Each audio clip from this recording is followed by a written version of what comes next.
Dear friends, ഇന്ന് നല്ല healthy ആയിട്ടുള്ളൊരു സ്നാക്കിൻ്റെ റെസിപ്പിയാണ്. ഒരു ഡോക്ടർ ഈ സ്നാക്ക് ഉണ്ടാക്കിയ വീഡിയോ യൂട്യൂബിലിട്ടിരുന്നു.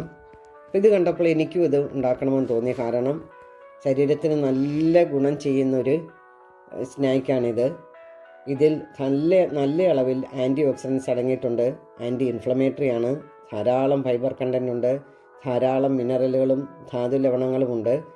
ഫാറ്റി ആസിഡ്സ് അടങ്ങിയിട്ടുണ്ട്. കുറേ അസുഖങ്ങളെ പ്രിവെൻറ്റ് ചെയ്യാനും ഹെൽത്തി ബോഡി ഉണ്ടാക്കുവാനും ഇതിന് കഴിവുണ്ട്. അതുകൊണ്ടാണ് ഞാൻ ഇതുണ്ടാക്കിയപ്പോൾ നിങ്ങളെ കൂടി കാണിക്കാമെന്ന് വിചാരിച്ചത്. ഇതിനായിട്ട് എടുത്തിരിക്കുന്നത് സൺഫ്ലവർ സീഡ്സ്, ബദാം, pumpkin seeds, flax seeds, chia seeds. Doctor ഇതിൻ്റെ കൂടെ വാൾനട്ട് കൂടെ എടുത്തിട്ടുണ്ട്. ഞാനും വാൾനട്ട് വാങ്ങിച്ചിരുന്നു. എന്നാൽ അത് അല്പം അഴുക്കായി പോയതുകൊണ്ട് ഇപ്പോൾ എടുത്തിട്ടില്ല. നിങ്ങളെടുക്കുമ്പോൾ അതുകൂടി എടുക്കണം. അപ്പോൾ ആദ്യം നമുക്ക് ഈ ബദാം പരിപ്പൊന്ന് വറുത്തെടുക്കണം. ഒരുപാട് മൂക്കണ്ട, എന്നാൽ ഒന്ന് പൊടിച്ചെടുക്കാവുന്നതാണ്. ചെറുതായിട്ടൊന്ന് മൂക്കണം. ഇത് ഇത്രയും മതി. നമുക്കിതങ്ങ് കോരിയെടുക്കാം. ചെറിയ തീയിൽ വേണം നമ്മളിത് ഉണ്ടാക്കാനായിട്ട്, അല്ലെങ്കിൽ പെട്ടെന്ന് കരിഞ്ഞു പോകും. ഇനി നമുക്ക് ആ സൺഫ്ലവർ സീഡ്സ് കൂടി ഒന്ന് വറുത്തെടുക്കണം.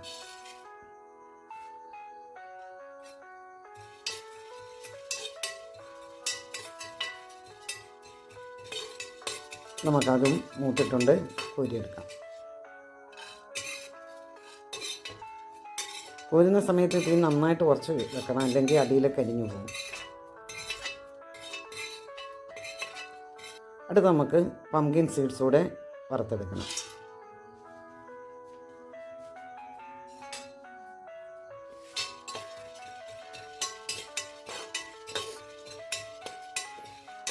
പംകിൻ സീഡ്സും മൂത്തിട്ടുണ്ട്. നമുക്കതും കോരി മാറ്റാം.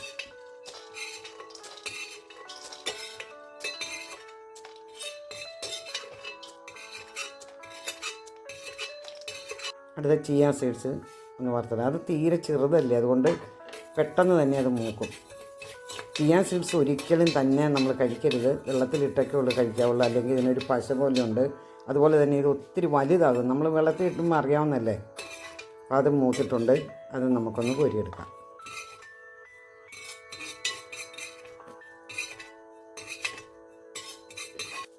ഇനി നമുക്ക് ആ ഫ്ലാക്സ് സീഡ്സ് കൂടെ വറുത്തെടുക്കണം. അതും പെട്ടെന്ന് മൂക്കും. തീ ഞാൻ വളരെ കുറച്ചാണ് വെച്ചിരിക്കുന്നത്.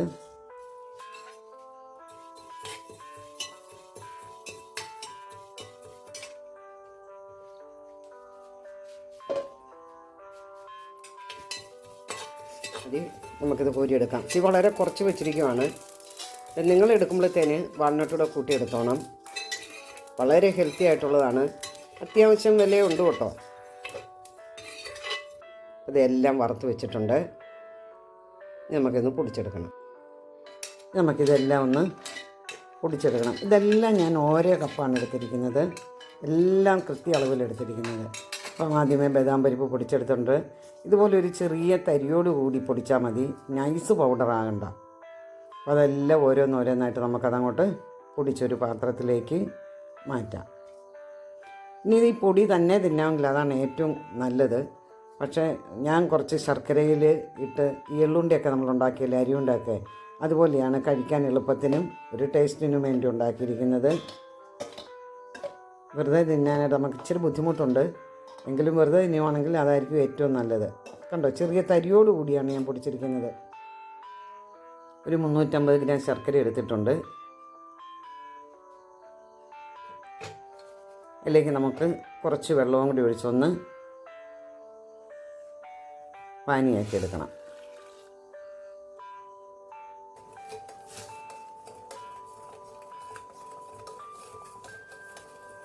ഇനി നമുക്കതൊരു ഉരുളിയിലേക്ക് അരിച്ചൊഴിക്കാം.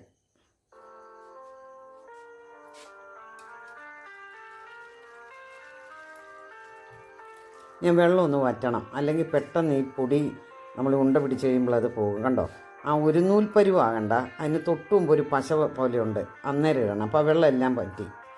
ഇതിലേക്ക് നമുക്കിനി പൊടി ചേർത്ത് കൊടുക്കാം.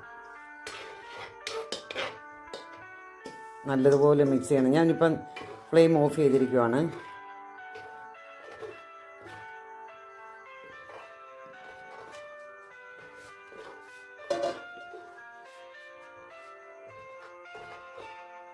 നല്ലതുപോലെ മിക്സ് ചെയ്യുക.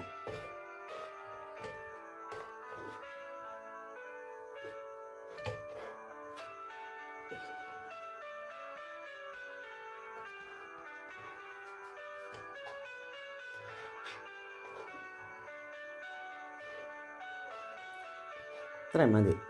ഇനി നമുക്കത് ചെറു ചൂടോടെ തന്നെ നമുക്കിങ്ങനെ ഉണ്ടയാക്കി എടുക്കണം. നമ്മളിത് കഴിക്കുമ്പോൾ ഏകദേശം നമ്മൾ ഈ എള്ളുണ്ടയൊക്കെ കഴിക്കല്ലേ, അതേ ഒരു ടേസ്റ്റാണ് ഇതിന്. കണ്ടോ, ആ ശർക്കരപ്പാനി ഒരു പശ പോലെ വന്നുകൊണ്ട് പെട്ടെന്ന് ഉരുളുകയും ചെയ്യും. എന്നാൽ നമുക്ക് തിന്നാനായിട്ട് സുഖമാണ്. ഒത്തിരി കട്ടിയൊന്നുമില്ല, പൊടിഞ്ഞു പോവുകയില്ല. ഇതൊരു ദിവസം ഒരെണ്ണമൊക്കെ കഴിച്ചാൽ മതി. നമുക്ക് ശരീരത്തിന് വേണ്ട എല്ലാ ഗുണങ്ങളും കിട്ടുന്നതാണ് ഇതിൻ്റെ അകത്ത് നിന്ന്. അല്പം കോസ്റ്റ്ലിയാണ്,